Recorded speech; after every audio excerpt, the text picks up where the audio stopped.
Hugo de Jonge aan de slag als waarnemend commissaris van de Koning voor zeker een half jaar. En hij gaat kijken of hij eventueel langer wil blijven. Is het een rol waar ik echt ook van betekenis kan zijn? Waar ik de ruimte krijg om echt een verschil te maken voor mensen? Dat is één vraag. En de tweede vraag is natuurlijk, hoe leg ik de puzzel thuis? Met vrouw en kinderen die in de Randstad wonen, werken en studeren. En verder in deze Zeeland nu. Wijk maanden zonder bus door protesten. En voor sommigen is het nog als de dag van gisteren.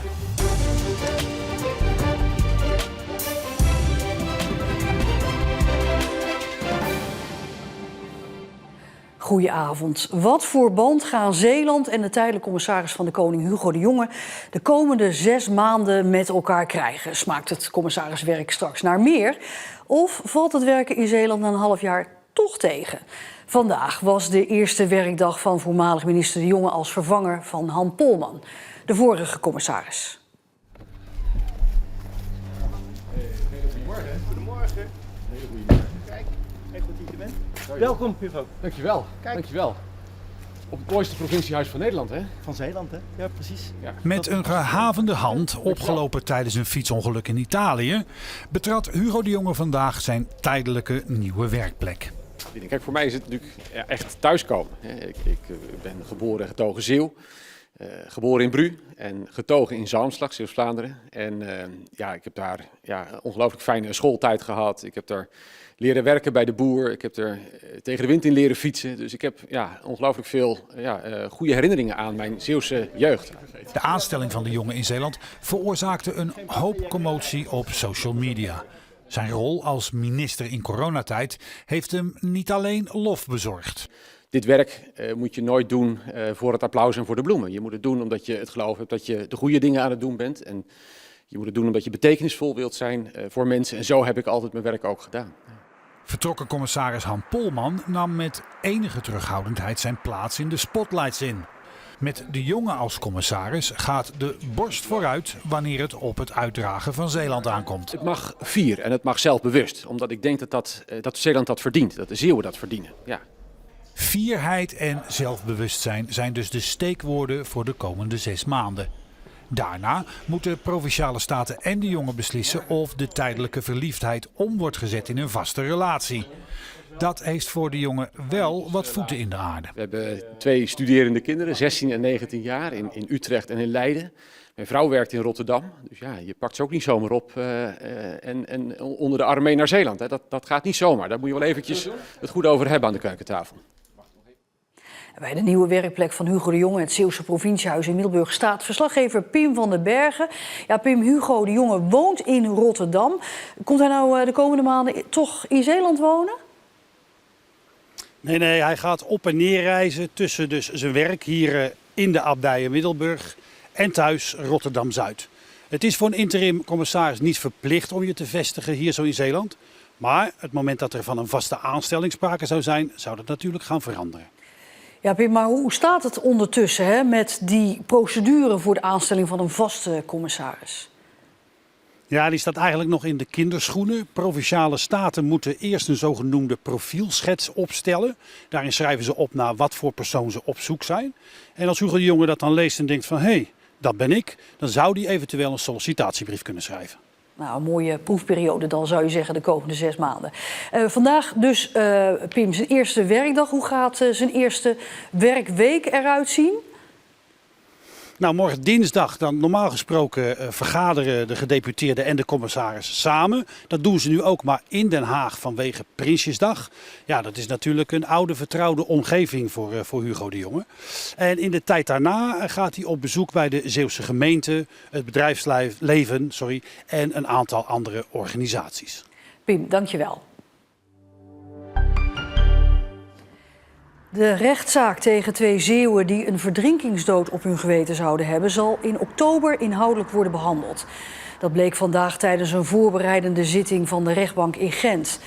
De 2 mannen, 20ers uit Goes, zouden 2 jaar geleden tijdens de Gentse feesten een andere man in het water hebben geduwd.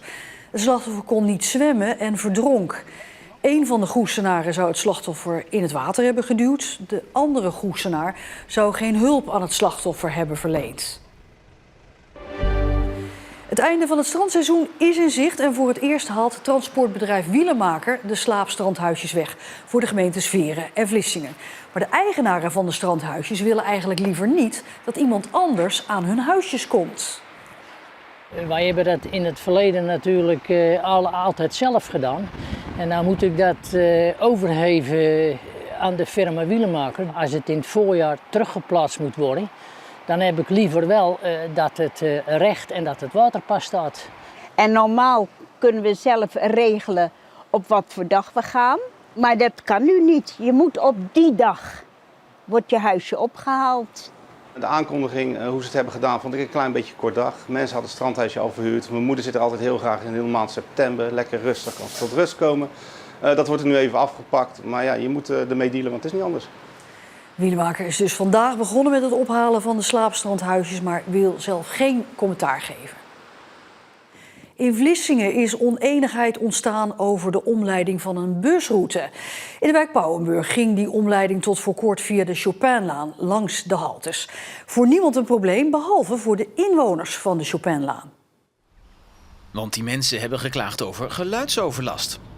En de trillingen. Ik heb echt wel momenten dat ik voelde gewoon een trillingen resoneren van bussen. En de gemeente Vlissingen heeft gehoor gegeven aan die klachten, want de bus rijdt nu weer een andere route. Ja, het is nou eindelijk eens heerlijk rustig weer in de weekenden. En een dingetje, op de nieuwe route slaat de bus iedere halte over. Dus je kan hier nergens meer opstappen, je kan hier nergens meer heen. In de Chopinlaan heb ik de indruk dat iedereen wel 1 of 2 auto's heeft. Maar er zijn heel veel mensen die die bus gewoon keihard nodig hebben. De gemeente Vlissingen en Connection zien vooralsnog geen ander alternatief. En dat is lastig voor de wijkbewoners. Ik denk dat het bijna niet meer te lopen is. Maar de inwoners van de Chopinlaan hebben nu in ieder geval geen overlast meer. Nou, ik denk dat we in Vlissingen nog een beetje blij mogen zijn met de voorzieningen die er zijn. En dat het altijd erger kan, zeker als je in Vlaanderen kijkt. Daar gaan bussen soms maar 1 keer per uur. Bij veel Zeeuwen staat het nog op het netvlies, het mistongeluk op de A58. Vandaag precies 10 jaar geleden. Op 3 plekken ontstonden toen ongelukken en daarbij vielen 2 doden en tientallen gewonden. 3 mensen raakten zwaar gewond en 1 daarvan was Reven Lara uit Goes. Op 16 september 2014 staat de tijd heel even stil. Tussen 8 en 9 uur in de ochtend botsen op de A58 richting Bergen-op-Zoom zo'n 150 auto's op elkaar. Lokale hardnekkige mistbanken ontnemen het zicht van de automobilisten. Het lijkt of ze op een witte muur rijden. Waar altijd geluid van het verkeer te horen is het nu helemaal stil. Ter hoogte van tankstation Selnisse vindt het zwaarste ongeluk plaats. Hier vallen 2 doden, maar raken ook mensen zwaar gewond. 1 daarvan is de nu 21-jarige Reven Lara. Ja, wij zijn op de achterkant zijwaarts aangereden, waardoor de auto heel hard ging draaien.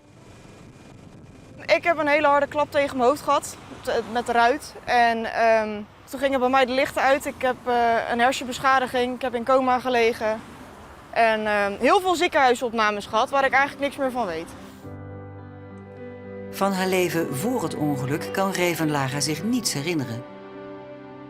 11 jaar ben ik kwijt en ik heb wel her en der herinneringen. Maar of dat van verhalen zijn, foto's, filmpjes, ik zou het oprecht niet weten. Ik ben helemaal opnieuw begonnen vanaf 11 en ik weet ook niet beter.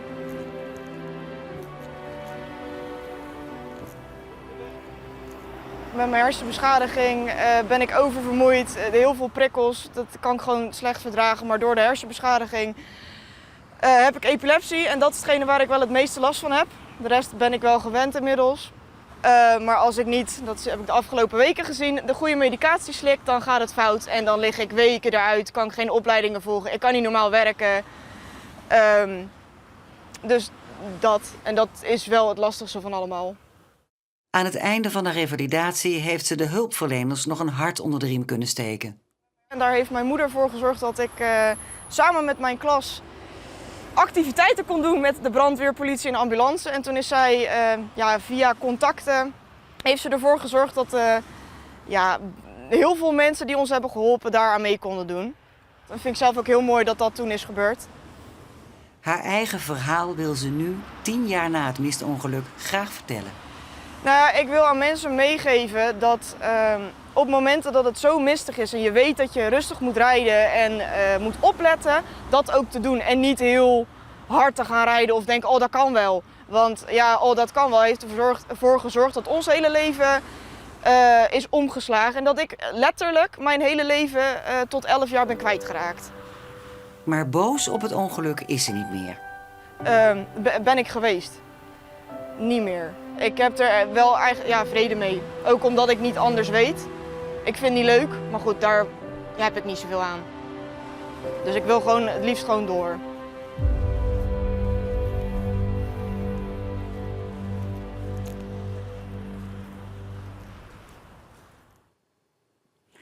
En nagelstyliste Daphne Capan vertelde ons een paar maanden geleden over een ernstige ziekte die haar getroffen had.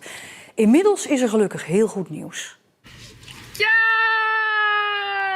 Woe! Ze hield maandenlang een vlog bij over haar strijd tegen lymfeklierkanker.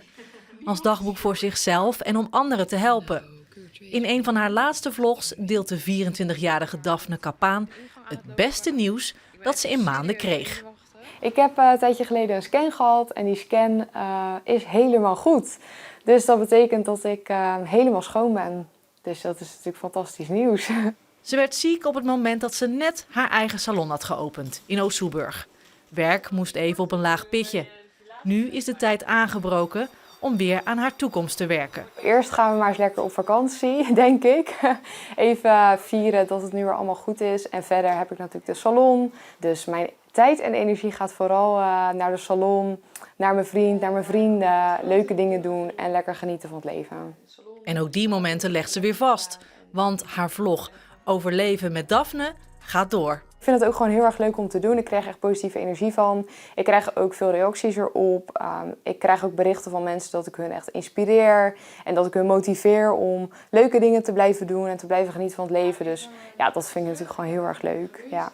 En zo staat ze alweer klaar voor de opnames van haar nieuwste weekvlog. Gelukkig eentje waarbij kanker niet meer de hoofdrol speelt. Ja, al met al best wel een prima dag vandaag eigenlijk.